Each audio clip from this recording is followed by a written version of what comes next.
I just saw Venom: The Last Dance, and I have since updated my entire Oscar predictions because this film is going to sweep everything, and I am, of course, joking, but I did find myself surprisingly touched by this film, and I didn't realize how much of an emotional connection I had developed with Venom and Eddie in the first two films, that it really did kind of surprise me when this film was nearing its end, and I was like feeling kind of sad and on the verge of tearing up. I didn't. The lady next to me did. She was like sobbing, and a couple of people were like crying a little bit throughout the theater, which was interesting to cry at a Venom movie.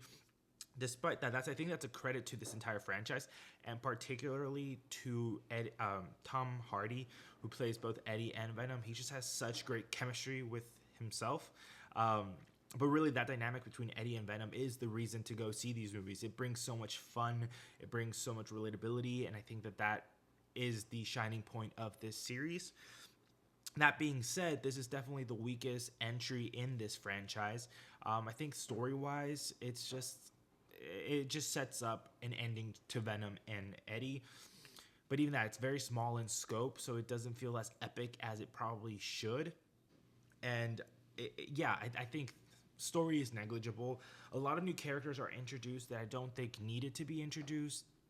But I understand why they did it, because no one from the original movies is here except for Tom Hardy. He's the only remaining cast member from any of the first two, which, I mean, you need someone to fill out the cast, to fill out the runtime. But it does feel like a lot of the other characters were just there either to give exposition or just to fill up the runtime. Like, you have this whole subplot with the family that did not impact a whole lot. I mean, and here's the thing, though. What I can forgive it adding these unnecessary characters because the actors are so good. They're giving performances that are way better than they have any right to be, and given the material that they're given, it would normally be like one of those very annoying, like, oh my gosh, just like get through it. But like, I'm actually kind of invested in these people because they're such beautifully portrayed. Two standouts for me were Clark Backo, who plays this like scientist. Her name's Sadie Christmas, and she really was impactful in essentially a nothing role, but she gave I don't know, there was just something so charismatic and so it didn't feel like you were just watching like just like some random person. It felt like this person is important somehow, and I think that's just not because of the script, but because of her performance alone. And so kudos to her. Also, Hayla Finley, who plays a character named Echo. I don't think there's any relation to Echo from the comic books. But she's kind of the daughter of this family, and she's like kind of an outsider that doesn't believe. But there was something so interesting about her dynamic with her family, because yes, you could just be like the snobby teenager, but she added so much layers. And I think that there's also a part of her that loved her family, which was shown a little bit. And I don't know why her performance really stood out to me, as well as like, okay, if I was a casting agent, I would be like, these two actresses are really good. They can do a lot with very little material. Consider hiring them for something else in the future, and I'm sure they have great careers ahead of them. But yes, this entire film kind of feels like we're treading water a little bit. And it also feels like it's like that kid who goes back and visits his high school a lot, and then looks around one day and realizes that no one that he knows is still there. It's just kind of him. That's kind of how this film felt, which is, it inadvertently adds to the sadness of this being the conclusion, because it kind of ends with a little bit of a whimper. That being said, is this actually the end of Venom? I don't think so. I know Tom Hardy really probably is done with this character, which is, understandable. He probably wants to do a little bit more artistic, creative-y things.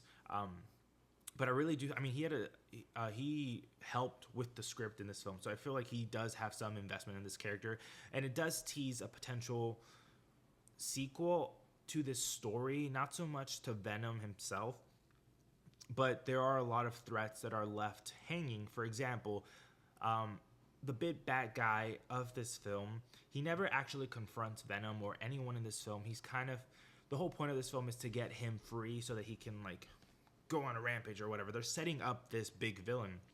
I don't know who they're setting him up for.